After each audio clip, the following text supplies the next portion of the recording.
नगर में एक कपड़े का व्यापारी छगन रहता था। वो अपनी माँ के साथ एक बड़े से घर में रहता था। छगन के पास बहुत सी मुर्गियाँ थी। वह उनका बहुत ध्यान रखता था। छगन रोज रात को अपनी मुर्गियों को एक बड़ी सी टोकरी के नीचे रख देता और सुबह उन्हें बाहर निकाल लेता था। आओ आओ मेरी मुर्गियों, आओ सब सो जाओ। छगन ने मुर्गियों को रोज की तरह टोकरी के नीचे कर दिया और सोने चला गया। मानसिंह दूर खड़ा यह सब देख रहा था। अच्छा, तो छगन अपनी मुर्गियों को रात को यहाँ छोड़ के जाता है। क्यों ना आज बिरयानी खाई जाए। मानसिंह ने चुपके से टोकरी के नीचे से एक मुर्गी चुरा ली। ये क्या, आज एक मुर्गी कम क्यों है? कहाँ गई? रात को तो मैंने गिन के ही रखी थी, फिर एक मुर्गी अचानक गायब कैसे हो गई? छगन का एक दोस्त रघु उससे मिलने आया। क्या बात है छगन, तुम इतना उदास क्यों हो? छगन ने उसे सारी बात बताई।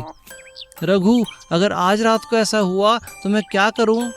छगन, तुम एक काम करो। और रघु ने छगन के कान में एक बात कही। ठीक है।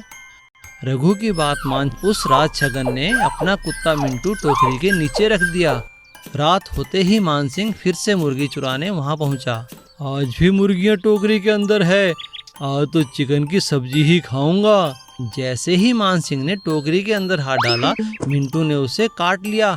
अरे अरे, ये कुत्ता कहाँ से आया? अरे कोई बचाओ, इसने मुझे काट लिया है। आवाज सुनकर छगन बाहर आया और मानसिंह को देखकर बोला, चोरी करने आए हो? अब करो चोरी। सीख, चोरी करना गलत बात है। बेईमान कसाई।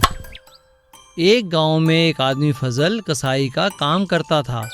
उस गांव में वह अकेला ही यह काम करता था। इसी वजह से जब किसी को भी चिकन या मटन चाहिए था, वो फजल की ही दुकान पर आता था। पर फजल बिल्कुल भी ईमानदार नहीं था। वो हमेशा तोल में हेरा फेरी करता था। भाई फजल, जरा 1 किलो चिकन तो देना। हाँ हाँ, क्या बात है मदन भाई, आज बहुत खुश लग रहे हो।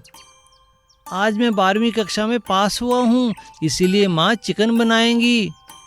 जैसे ही मदन का ध्यान बातों में लगा, फजल ने चिकन कम तोलकर फटाफट पैक कर दिया।